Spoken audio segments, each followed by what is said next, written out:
Hello everybody and welcome to Jackie Chan's Action Kung Fu on the Turbographic 16. Yes, our first Turbographic 16 playthrough. About time. Yes, the Turbographic 16. Hold on, intro. Jack, your girl's a little Oh purple no, it's there. Dracula. It's Adolfo Celi's Dracula.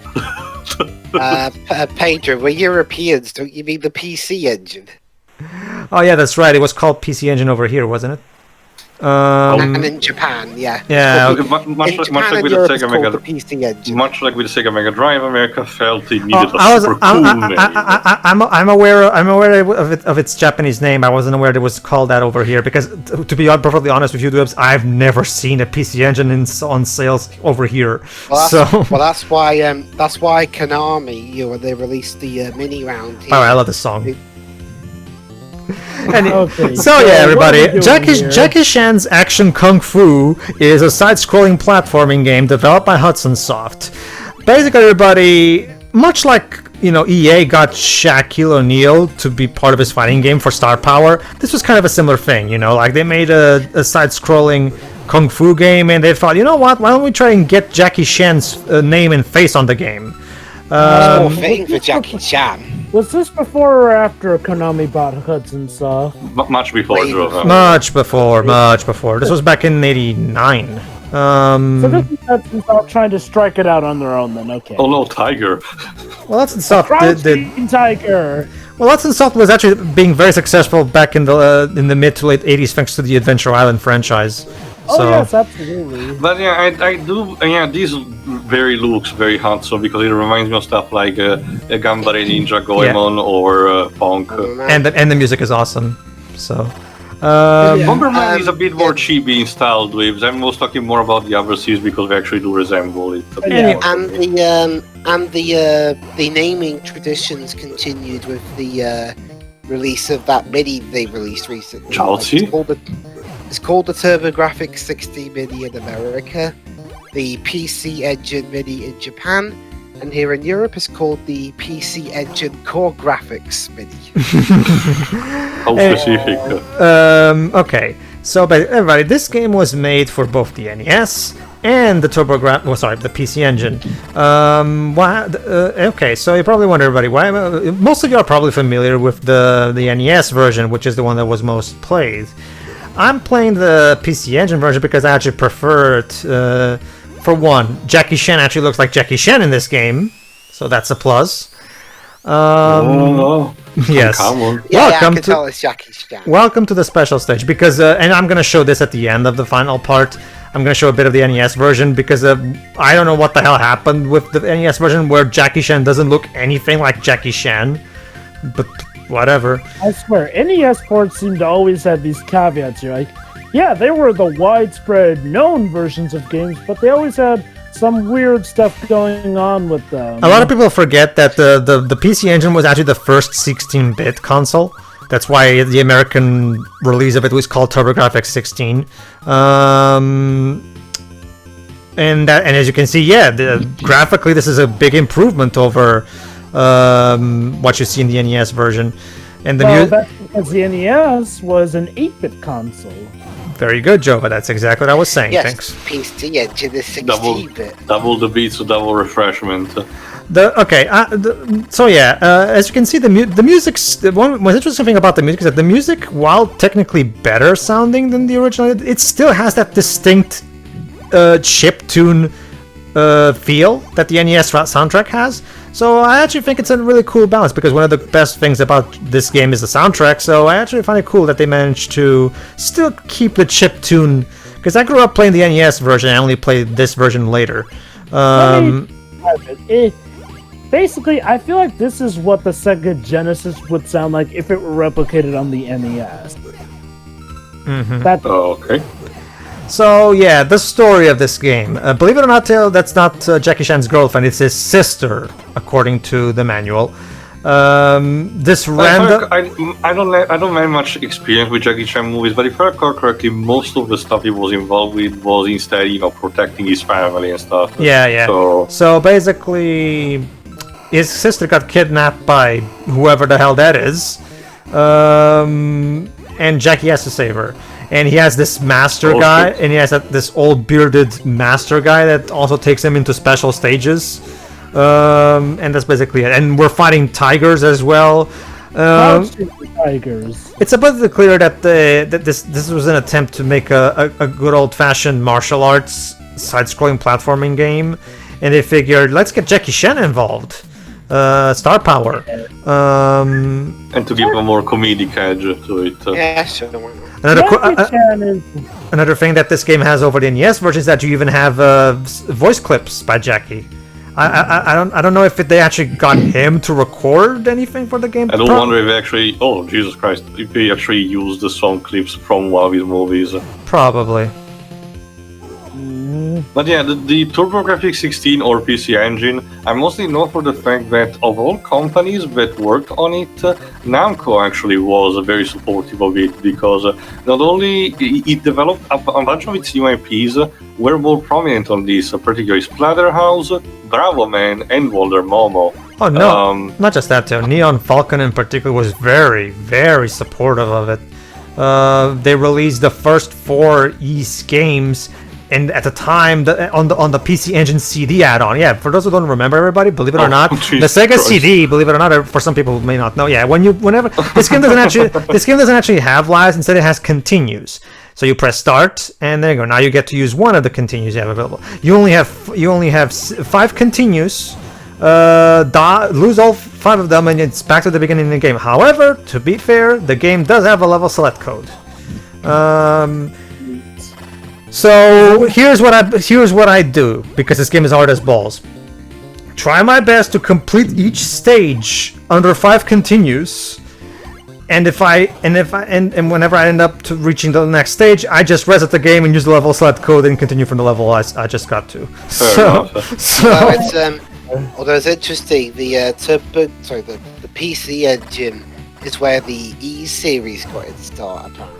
But yeah, a lot of people don't know this, but the Sega CD was not the first console to get a CD add-on. It was actually the PC Engine. They got the PC Engine CD, and the PC Engine CD was highly supported by Neon Falcon by making their definitive, what was at the time the definitive versions of the first 4 Ys games with full voice acting and full-blown cinematic cutscenes and everything. So yeah, like correctly, they still were not being localized, so they were still like Japanese exclusive. Well, actually, no. The first 3 were. 4 was not, but the fans took care of that. Yeah, I forgot if 5 also was for that, because... No, so Neon Falcon was actually very good about localizing their games, even back then too, because Ys 3 came out on the West in both the Super Nintendo and the Mega Drive. The first 3 games came out on the Turbographics as well. So no, Neon Falcon has always been pretty good about... Well, I do remember distinctly that the 5th was not localized, and it's the only one that so far hasn't received a remake. Unlike the other titles. And Neon Falcon doesn't seem to have intention of doing that right now, at the very least. They're busy with 9 right now, so... my guess is the 4th game got its definitive version now on the Vita, and now also on Steam too. And now on Steam too. Basically, now the best place if you want to play the entire almost the entire series is basically Steam right now. I would say be sure to still check out to try to emulate the PC Engine CD version of 4, because believe it or not, the PC Engine CD version of Ys 4 is an alternate version of Ys 4 with a different storyline. From what I remember, Ys 4 was like divided in 2 parts or something, and the West only got one of them. No, it's not divided in 2 parts here. It's a completely separate game, different take on the game. That's the interesting thing. But yeah, back to this game though. Yeah, as you can see, everybody, here's the basic gist of it. Jump, fight. Whenever you find a frog, that means it has some kind of pickup for you. The ball. That's a good question. What do the balls do? Restore your life. They also gave you super moves. The super moves are the ones that you can see on the bottom center of the screen. Right now, it's an uppercut kick of sorts that you can use. You also might be wondering what is that icon right next to the super move, that little ball thing. That's because Jackie Chan apparently has key energy in this game, because he can do a Hadouken. Don't ask me how. Sure. Don't ask me how he can do it. He just can. Basically, just hold the punch button for a couple of seconds, and then he starts charging. Just release, and you'll release the Hadouken. As for the blue spheres, I swear to you, I still have no idea what the hell the blue spheres do. I've read somewhere that apparently you can use them to get extra, pickups like balls or whatever. But I've never figured out how to do it, and I never bothered to. Because I don't know, I've never seen any kind of store or any kind of way to do it, even in the special stages. I don't really get what the hell the blue spheres are supposed to do, but whatever. How are the air attacks in this game? Oh, they're fine. Like, the controls are pretty good. I mean, for as hard as balls as Hudson Soft's games could be, the controls were never really an issue, and this is no exception. Like, the game controls just fine. Okay, I found it, Pedro. The two games were Mask of the Sun, the one that was internally developed. That's the one that Falcon considers the canon one. And the canon one, the one that got the remake as Memories of Cell-Sail, whatever it's called. And then there's the one that Hudson Soft did, the Dawn of East. Yeah, that's the one. Right. That's the. There was something called the East series. It's much like with Legend of Heroes, Jova is a series that prides itself on its sort of continuity because it's this epic about this one guy, I think it's called Aldo, that travels around the world and kills evil. Actually, which came first, the Hadouken or the Kamehameha? The Dragon Ball started being published. The Dragon Ball manga started being published in 1984. So Kamehameha. The concept of spirit energy uses a projectile. Well, remember, Joe. But Dragon Ball is one of the, if not the most influential manga ever. Like it single-handedly. Well, I don't know if it created the shonen genre, but it basically. No, Pedro. Like you said, JoJo did. Sure.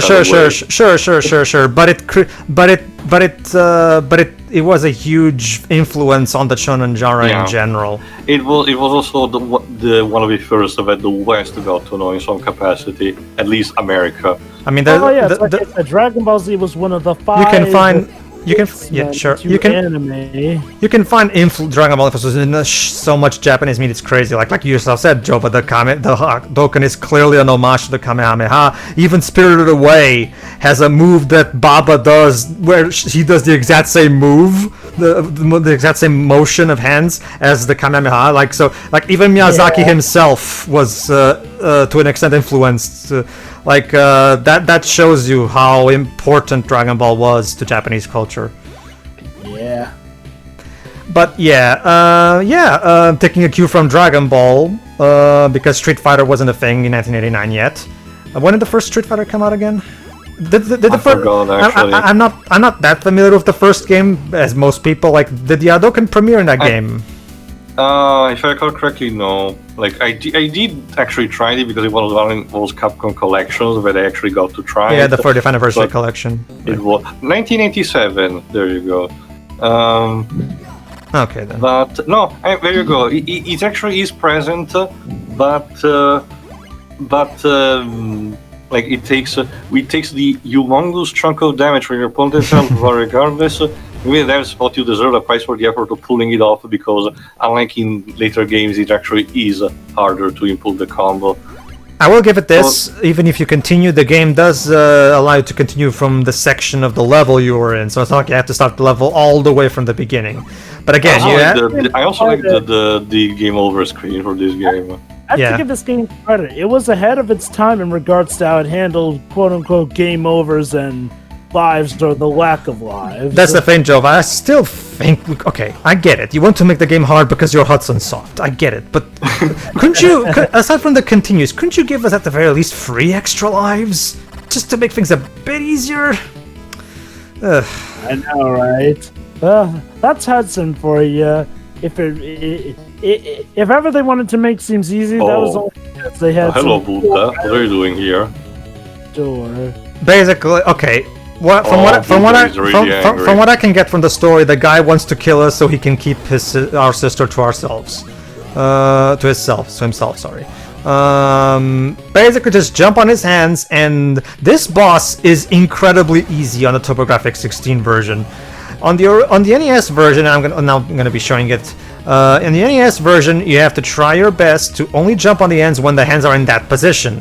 However, in the in the PC Engine version, his hands are always in the position where they can be used as platforms. So this boss becomes a fucking joke in this version. It looks like he's trying to get you with his hands, but all his hands do is give us access to his face. Don't get me wrong. This is the only boss in the game that will actually be easy. Trust me. This is not a Silver Surfer situation where the levels are hard as balls, but the bosses are insultingly easy. No. This boss was insultingly easy. After this, the bosses are done being pushovers. I assure you. Oh boy. All right, that's the level. All right, we still have some time. Let's do level 2 as well. You know, this really is definitely a Hudson Soft game. It's got their iconic difficulty. Let's load a state. Why? So I can load the stage select, so I can show you guys how the stage. The stage select for some reason has balls flying over me. Man. I don't get what the hell that I swear, is. Japanese games really have a thing for balls. To be fair, Joe, again, well, okay, yeah, Vector Man was done by Sega of Japan, right? What I usually do. I recently got RetroArch on my shield, so now so if I was gonna record this game now, I would just use cheats to give myself infinite life. But since I didn't have it at the time, I basically saved the state on the level select screen, so I don't have to input the code every single time.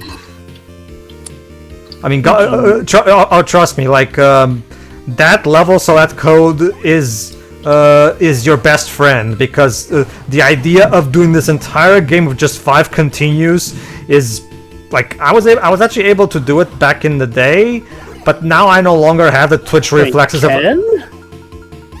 I don't know what to tell you, Joe. The heck is Ken doing here? Don't worry, Joe. Most of these enemies are just generic enemies. So honestly, Joe, they look more like a goblin kind of enemy. Why are 2 flying eyeballs? And why do they hurt you? I don't know, from a certain angle, it looks a lot like Ken here. I mean, because He bolded the Jova. Well, that's the thing. The face looks separate enough from the top where it looks like it's a guy with yellow hair in a red gi, i.e. Ken. Or I guess in this case, Violent Ken. Well, and Ken had white hair, didn't he? I think it varies sometimes. True. He hasn't even shown that much too. Hell, like Evil Ryu. Hell, in Project Crossum 2... It's literally the same, it's just with purple Psycho Aura, yeah. But yeah, I was able to do... But yeah, like, no, trust me, because trying to play go through this game with only one attempt, like, without using the stage select every time you get a game over, is absolutely ball punching, because... I was able to do it back when I was a kid playing the NES version, but I no longer have I no longer have the twitch reflexes of an 8-year-old, so no cigar. No, trust me, Jova. This is classic Hudson Soft right here. This is hard as balls to do, like. It really does says a lot that Bonk was essentially the game that they made that was clearly actually meant for kids in mind with its difficulty. It's because like there's so much crap coming towards me all at once, and a lot of times you don't have the. Not to mention, there's also that problem that a lot of NES games had, where it required a lot of trial and error. You know, you have like it helps to just try and fail over and over until you know exactly what's coming next in each part of the level. I also noticed some leap of fates that we need to take sometimes. Yeah. Also, I noticed some enemies that love to sneak in from that sneaky part of the screen. Mm-hmm. So yeah, it also comes with the fact that there's a lot of outdated aspects of outdated design choices that came with that at the time that this game was made. Again, if I can give Microsoft some credit though, when it came to difficulty in their games, I'd say more often than not, it felt more fair than other endeavors. It did, but however, I would say that I still like Adventure Island more than this game, just because I felt like it was titler design. But no, but this game is one of those games where like it's just like it's mostly because the idea of playing as a Jackie Chan game back in the day was really cool, and the music in this game is awesome. So Who is the composer, actually? Let me check. I don't know. I'll check in the meantime. Go on. Let me give you a bit of context, folks. Jackie Chan back in the day was pretty much to Bruce Lee what Superman is to Batman here and there. Like, he may not have been the most popular kung fu artist back in the day, but he encompassed a lot of qualities that made him a very big name, which eventually did help him become the most popular. That's he had why. a ton of charisma. See, whereas Bruce Lee was the more serious and awesome guy, Jackie Chan was kind of the full package, jack of all trades, no pun intended. It was mostly, if I recall, at least from what I remember, it was also mostly more comedic, and he promoted instead the drunken monk state of fighting. Oh, great! An auto-scroller. An auto-scroller level. A chasing wall of doom as well. Anyway, Masakatsu Maekawa. I heard of him I guess already. if I'm going to be fair, you don't die immediately on one hit if you touch lava. You just do the whole thing where he burns his ass. There you go. Oh, So Wow, Jackie Chan must be one tough guy to be able to survive lava with only a burned arse. but yeah, to add to our Jackie Chan. his only other contribution, the composer Masakatsu Maekawa, was Adventure Island. okay. So that's why the music is so good.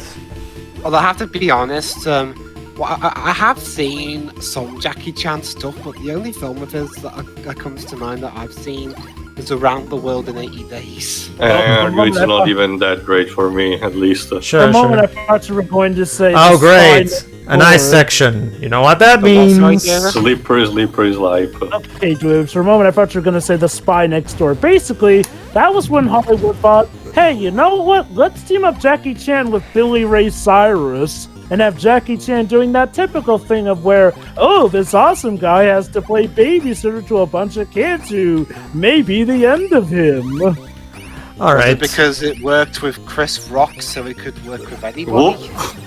All right. When did they do that with Chris? Oh, wait. Oh, no, are you Chris talking about- Tucker, sorry, Chris Tucker. Golly crap! A rock that With Rush falls. A rock that falls breaks in 4 pieces, and the ice bird comes out of it. Holy crap! Could you? Amazing. Because Hudson hates you. Like, ugh. Okay, Dwebs, to answer your question, the format I'm discussing is something more like Vin Diesel's The Pacifier sorts as opposed to the Rush Hour format. Like, you know that thing where, hell, even John Cena fell victim to it with the Playing with Fire movie. Yeah. To add to what Joba was saying, again, that's the main reason why Pokemon named the two fighting Pokemon as Hitmonlee and Hitmonchan, because Bruce Lee was more known for his fast kicks, whereas Jackie Chan was better with his hands rather than his feet. So Yep, that's or rather is, because Jackie's still with us, fortunately. So what's it on top Curious. based on? I'm curious, Pedro, between the two, which one did you like better? Oh, I love both of them for their own reasons. Fair enough, yeah. I mean, Bruce Lee was just an absolute martial arts movie master. Like, just because he did all the stunts himself, you know, like Yeah. same thing with Jackie. Like, Did you see that recent Tarantino movie that portrayed Bruce Lee in a which one? say not exactly flattering light? The recent one he did. Oh, I haven't seen that movie yet. Well, that's the thing. Dwebs, to his credit, Dwebs, Bruce Lee, while a great actor in general, he could, according to people who have worked with him, apparently he could have a temperament, and he could not exactly. He had his moments of being kind of, like. Prima donna. He wasn't he wasn't exactly a teddy bear. If I make myself. Okay. That is admittedly another thing Jackie Chan did have over Bruce Lee from what I heard is like, Yeah. well, he was more charismatic. Bruce Lee was kind of that guy where, oh yeah, you know what you're getting him for, but he wasn't per se a people person, or at the very least a good PR person. Let me explain this boss. This boss is one of those bosses where, okay, as you can probably guess, the ball that he throws is always goes towards to the platform you're at, which means you're gonna need very quick reflexes because there you go. Not only do you want to escape the ball, you also have to have some time to hit him in the head. So it can be a bit hard to. There you go. See, I failed to jump on the platform. And be careful not to fall into the lava. So you have to pay. So you have to try your best to try to, and you'll notice that the platforms are getting broken. So eventually they'll stop. Meaning you can't. Meaning you can't just take your time with this boss, because eventually you'll not have any floor to stand on. So. Polar Knight on steroids. Seriously, Hudson, do you hate me? Anyway, I checked in the meantime. Okay, the Hitmonlee and Hitmonchan references are true, but mostly for the Western versions. The original Japanese name for Hitmonlee is Sawamular, which is based on Tadashi Sawamura, famous kickboxer, while Hitmonchan is Ebiwalar, which is based on Hiroyuki Ebiwara, an actual world champion boxer. So it was basically a localization trying to connect with famous martial artists that the Western world may knew. That actually makes more sense, because it keeps the intent of the reference intact. It's just replacing it with names that are actually more famous to Western audiences. So I will argue the intent of the original. So I would argue Satoshi Tajiri's original intent was preserved. It was just, again, it's like Richard says, preserve the spirit, not necessarily the specifics. Right. So everybody, tune in next time where we continue in our journey to save Jackie's sister. Yay. See ya. See ya.